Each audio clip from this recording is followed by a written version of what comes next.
Welcome to easy English channel. இந்த வீடியோவில் நம்ம என்ன பார்க்க போறோம்னா சோடுன்ற எக்ஸ்பிரஷனை எப்படி சென்டென்ஸில் யூஸ் பண்ணலாம் அப்படின்றது தான் பார்க்க போகிறோம். இந்த சோடுன்ற எக்ஸ்பிரஷன் தமிழில் டைரெக்டாக சொல்ல முடியாதுங்க. அதனால் உங்களுக்கு ஒரு உதாரணம் சொல்கிறேன், அது மூலிமா புரிஞ்சுக்கலாம். இப்போ ஒரு ஹோட்டலுக்கு போகிறீங்க, இட்லி சாப்பிட்றீங்க. இட்லி நல்லா சாஃப்டாக இருக்குது, வெந்திருக்கு, டேஸ்ட்டாகவும் இருக்குது. அதனால் மறுபடியும் நீங்கள் அந்த ஹோட்டலுக்கே வருவீங்க. அப்போது எது அந்த ஹோட்டலுக்கு வர வைக்குதுன்னா குவாலிட்டி தான். அப்போ அந்த குவாலிட்டி போயிடுச்சுன்னா கஸ்டமரும் போயிடுவாங்க. கஸ்டமரும் சொல்கிறதுக்கு தான் அந்த சோடுன்ற எக்ஸ்பிரஷன் யூஸ் பண்ணுவோம். If quality goes away, so do the customers. இப்போ உங்களுக்கு ஒரு அளவுக்கு புரிஞ்சிருக்கும்னு நினைக்கிறேன்.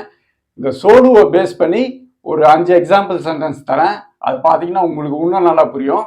வாங்க நேராக டேரெக்டாக எக்ஸாம்பிள் சென்டென்ஸ் போயிடலாம். வாங்க ஃபர்ஸ்ட் எக்ஸாம்பிள் சென்டென்ஸ் பார்ப்போம். If money goes away, so do your bad friends. காசு போயிடுச்சுன்னா கூடவே கெட்ட ஃப்ரெண்ட்ஸுங்களும் சேர்ந்து போயிடுவாங்க, அதான் சொல்கிறோம்.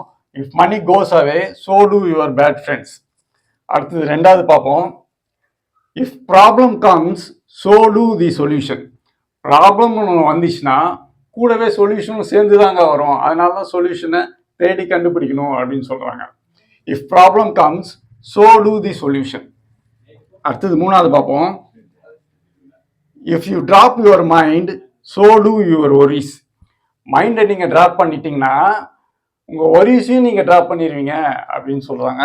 If you drop your mind, so do your worries. இது மூணாவது. வாங்க நாலாவது பார்ப்போம்.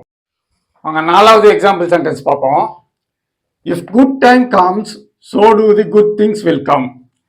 அதாவது நல்ல நேரம் வந்துச்சுன்னா எல்லா நல்ல விஷயமும் கூடி வரும்னு சொல்லுவாங்க இல்லையா, அதாங்க இது. If good time comes, so do the good things will come. அடுத்தது அஞ்சாவது பார்ப்போம். If success comes, so do the joy. Success வந்ததுன்னா கூடவே சந்தோஷமும் வரும் அப்படின்னு சொல்கிறாங்க. If success comes, so do the joy.